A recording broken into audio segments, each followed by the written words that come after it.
তো হেলো আଜ୍ଞା ମାନେ ସକାଳୁ ସକାଳୁ ନିକଲି ଗଲୁ ଆମେ ଜୁନାଗଡ଼ ମାର୍କେଟ କରବା ଲାଗି ତ ଜୁନାଗଡ଼ ମାର୍କେଟ ବୋଲେ ଆସିଲୁ ମାର୍କେଟ ତ ସକାଳୁ ଭିଡ଼ି ଗଲା ୟାର କେଁଟା ମିଲବା କେଁଟା ନେଇ ଚାଲ ଦେଖମା ଟିକେ ତ ଇନ ବେଗନ ବେଗନ ଟିକେ ଅଛି ଦେଖମା ବେଗନ ଫେରା ଭୁଜିରେ ଟିକେ ନେମା ତ ଇନ ଆମର ଦାଲ ଫେଲ ବସା ବସି ଷ୍ଟାର୍ଟ ହେଇଯାଇଛି କେଁଟା କାଟା କୁଟି ଚାଲିଛି ସବୁ କିଛି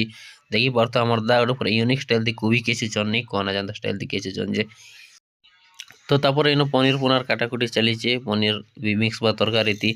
ତ ଇନ ଆମର ମାମା ମାନେ ଆଇସନ୍ ସବୁ ରାନ୍ଧା ରୁନ୍ଧି ଚାଲିଛେ ଦେଖି ପାରୁଥ ସବୁ କାଟା ବାଟା ସବୁ ସବୁ ଆମ ମାମା ମାନେ ରାନ୍ଧୁଛନ୍ ନା ଦେଖି ପାରୁଥ ମସଲା ପାକ୍ ଯେନ୍ତା ହେଇছে ଯେ ପାଗଲ ହେଇଯିବ ଏଟା ସବୁ ଲୋକ ମିଶିକରି କାରିଗର ମାନେ ରାନ୍ଧୁଛନ୍ ନେଇ କୋନା ଇନ ରାନ୍ଧୁଛନ୍ ଆମର ମାମା ଗୋଟେ ଖଟା ଖାଟୁଛନ୍ ଭାତ ହେଇଯାଇଛି ତ ଚାଲ ସବୁ ରେଡ଼ି ହେଇଗଲାନ ଏବେ ଖାନା ଖାଇବାଟା ବାକି ଅଛି ତ ସବୁ ଫାଇନାଲି ଆମର ଦର୍ଶକ ମାନକେ ଦେଇକରି ଆମେ ଲାଷ୍ଟ କେ ଖୋଜେ ଟାଇମ ହେଇଯାଇଛି 3 ବାଜି ଯାଇଛି